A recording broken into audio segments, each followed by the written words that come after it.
Drop down below in the comments if you guys think that Senator John Fetterman is the only Democrat left with common sense and reason. Okay? Do you guys think the Democrats are irate that Senator John Fetterman, the more he, moves ahead from his stroke, the more common sense he makes? Do you guys think the Democrats are furious with him over that?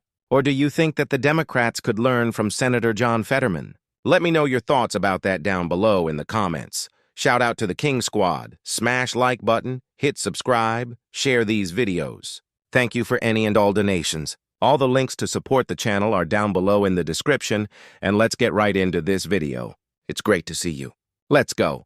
Well, Senator John Fetterman, thank you so much for sitting down with me. I want to start by asking you, when you ran in 2022 for the United States Senate, did you ever imagine that in 2025 you would be sitting down with a Trump for an interview? Oh, I certainly would be open to it because it's always a pleasure to talk to if we're just having a conversation. I think that's really important. It's actually even more important now, the kinds of times that we're in right now. We can't ever collectively turn our back to theirs, and people are increasingly forgetting to remember that we really need each other. So, having this dialogue and having a conversation, that's what this is about, and honestly, it's a pleasure to be here. Well, thank you. I'm so happy to sit down with you. I think one of the things that a lot of people love about you is that you seem to choose common sense over just kind of blind party loyalty. And you've gotten a lot of pushback because of that. Why do you think that is? I mean, for me, it's in a sense, it's kind of easy to be that way. It's like, if something that I happen to believe is true, or where the truth is in that situation, whether it's like, say, for Israel or for securing our border, it's very easy to follow that. And I don't check. I know how that might cost me politically, but then I think it's important to follow real truths in those circumstances. Do you know, I think that the people who you represent in Pennsylvania probably agree with your stance on that, and I think it's very refreshing actually to see a politician do those sorts of things and follow common sense.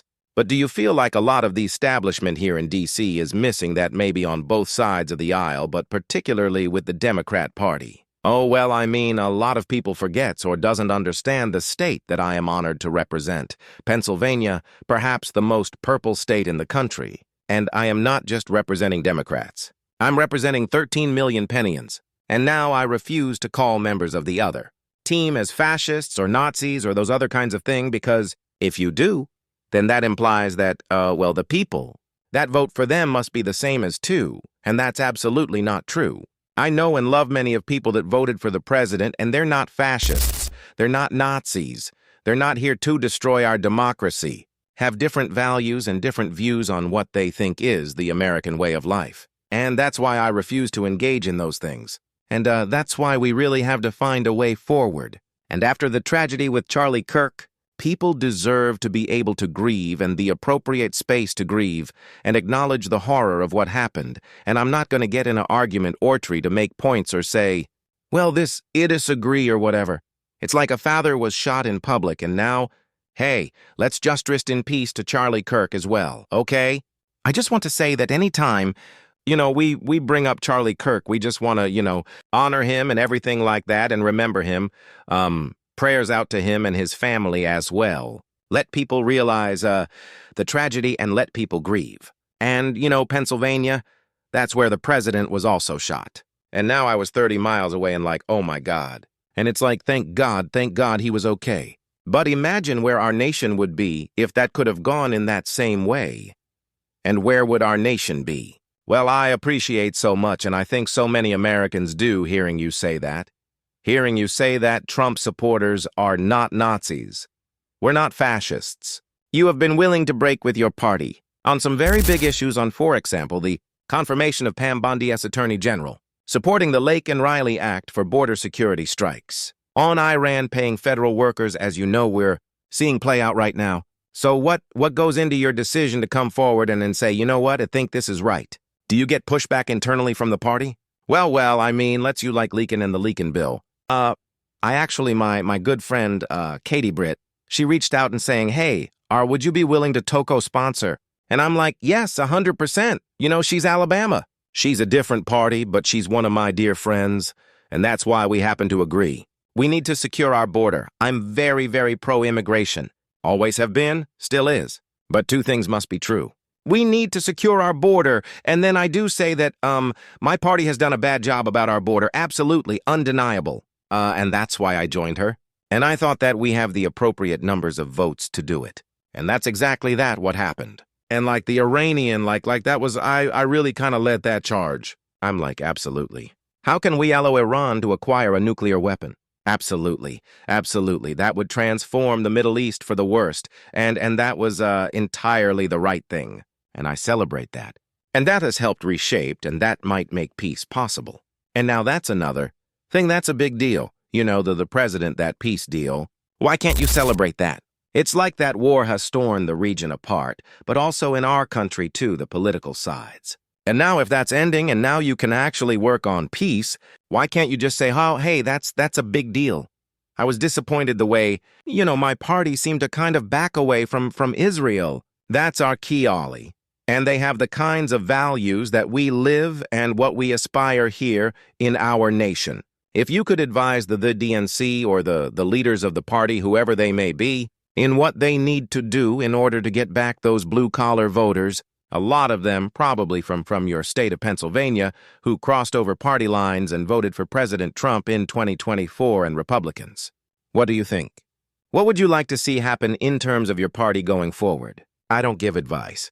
I joke that except on fashion. But no, it's like I'm not here to give advice on my party, but I try to be an example of leadership as a Democrat in the most purple part of our country, and that grew up with the other side. And I never lived in the kind of bubble, and I refuse to believe the very worst things about the other side, because I just know that's not true. They're great people. And now, that gets back. It's been just very distressing. We are forgetting that we really need each other and now political violence and things. It's like I think we need to hit the brakes. I love to hear you say that.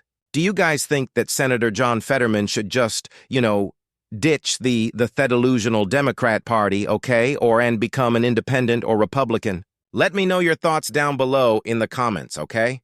Do you guys think that the problem with, Senator John Fetterman is that he's still identifying as a Democrat and that he has not come over to the Republican side yet? Let me know what you guys think about that, okay? Because the more I listen to Senator John Fetterman, it's like, no way, he's a Democrat, okay? Because he has brains. So, when speaking with common sense is asin amongst the Democrats, the demonocrats, okay? So it's kind of interesting hearing this because it's just not what you usually get from the Democrat Party. I mean, the radicals are in charge with the Democrats. So hearing this from Senator John Fetterman is extremely refreshing.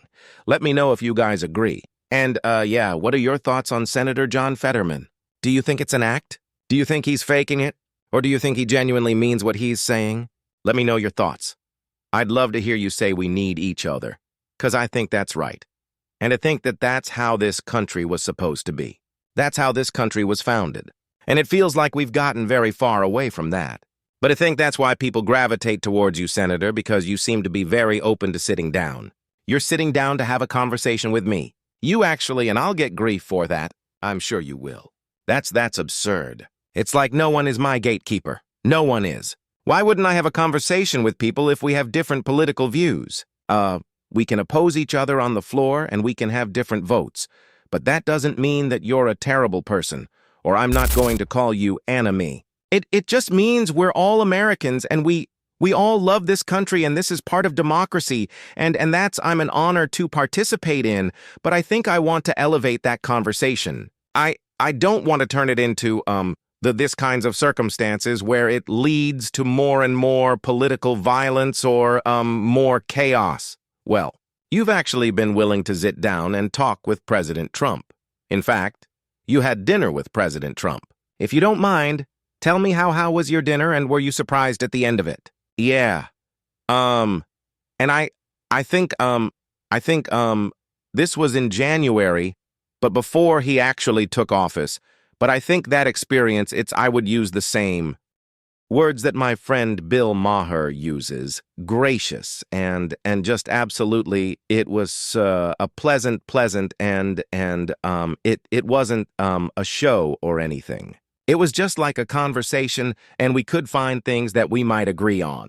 And I thought it was a good conversation, and honestly, why wouldn't the senator of the state that carried him in the election?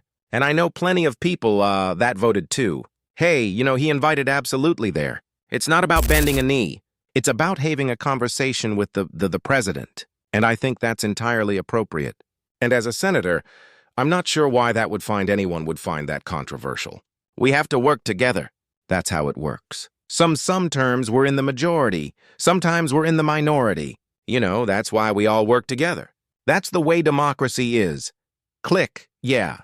So, with that being said, you guys, would you want to see Senator John Fetterman, run for president ever at all? Some people are saying that Senator John Fetterman would be, a great fit for president. It's kind of hard for me to see personally, but, let me know what you guys think. Okay? I still personally believe that J.D. Vance, okay, or maybe Marco Rubio would be a much better fit, but let me know what you guys think down below in the comments. Yeah, as far as Senator John F. Mann goes. Okay. I really think that, he definitely has come around a lot more and, pretty crazy how that happened to him after a stroke.